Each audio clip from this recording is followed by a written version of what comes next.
તો વલસાડમાં ધોધમાર વરસાદના કારણે અનેક રસ્તા પર પાણી ફરી વળ્યા છે। 12 ગામને જોડતો ચીપવાડ અંડરપાસ પાણીમાં ગરકાવ થયો છે। અંડરપાસમાં પાણી ભરાઈ જતા વાહન ચાલકો માટે રસ્તો પણ બંધ કરવામાં આવ્યો। મોગરવાડી ગરનાળામાં પણ પાણી ભરાઈ ગયા છે। જિલ્લાના 10 રોડ ઓવરટેપિંગના કારણે બંધ કરવામાં આવ્યા છે। નીચાણવાળા વિસ્તારોને એલર્ટ રહેવા તંત્ર દ્વારા સૂચના પણ આપવામાં આવી છે। સંવાદદાતા માનવ અમારી સાથે જોડાઈ ગયા છે। વલસાડમાં ધોધમાર વરસાદના કારણે અનેક રસ્તા પર પાણી ભરાઈ ગયા છે અને અંડરપાસ પણ બંધ કરવામાં આવ્યા હોય તેવું સામે આવ્યું।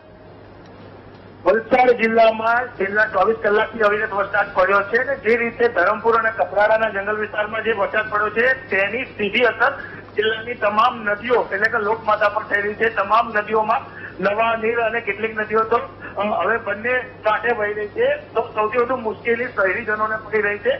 ખાસ કરીને જે વલસાડ અને વાપીમાં જે 2 ઇંચથી વધારે જે વરસાદ પડ્યો છે વધુ વરસાદ છે અને આવા વરસાદમાં જયારે ગરનાળા અને જે રસ્તાઓ પર પાણી ભરાય અતિશય ગંભીર બાબત કહી શકાય। કારણ કે વલસાડમાં 100 ઇંચથી પણ વધારે વરસાદ પડતો હોય છે ત્યારે 2 ઇંચ વરસાદમાં આ રીતે પાણી ભરાય તો જે શહેરી વિસ્તારના લોકો છે તેઓની મુશ્કેલીઓમાં વધારો થયો છે।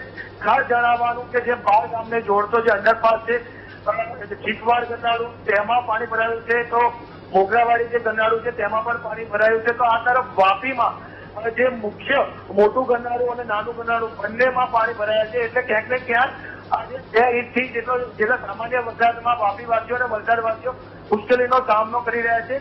આજે પાણી ભરાવાનું મુખ્ય કારણ એ છે કે જે પ્રી મોન્સૂન કામગીરીમાં જે ગટરના જે સાફ સફાઈ તો કદાચ કરી હશે પરંતુ જે ઢાંકણા છે એ ખોલવા પડે પરંતુ એ હજી ઢાંકણા ખોલાયા નથી એટલે કે વરસાદી પાણી ગટરમાં જઈ રહ્યું નથી। તેના જ કારણે તમામ વિસ્તારોમાં પાણી ભરાય છે। તાત્કાલિક વાપી મહાનગરપાલિકા કે વલસાડ નગરપાલિકા તમામ જે કર્મચારીઓ છે આ જે ગટરના ઢાંકણા ખોલે તે ખૂબ જ જરૂરી છે। જી આભાર માનવ સમગ્ર માહિતી આપવા બદલ।